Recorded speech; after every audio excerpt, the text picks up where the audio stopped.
আপনি কি জানেন শয়তান কেন আজীবন জাহান্নামে থাকবে? তো চলুন তা জানার আগে আল্লাহকে ভালোবেসে ভিডিওতে লাইক দিয়ে চ্যানেলটি সাবস্ক্রাইব করি।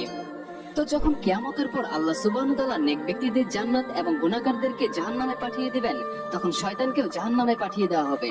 শয়তান 1,00,000 বছর জাহান্নামে পড়ে থাকবে। তখন আল্লাহ সুবহানাহু ওয়া তাআলা হুকুম দিবেন, শয়তানকে জাহান্নাম থেকে নিয়ে আসো, এবং হযরত আদম আলাইহিস সালামকেও জান্নাত থেকে নিয়ে আসা হবে। তারপর আল্লাহ রাব্বুল আলামিন শয়তানকে বলবে, হে শয়তান, তুই আমার নাফরমানি করেছিলি যখন আমি তোকে হযরত আদম আলাইহিস সালামকে সিজদা করতে বলেছিলাম।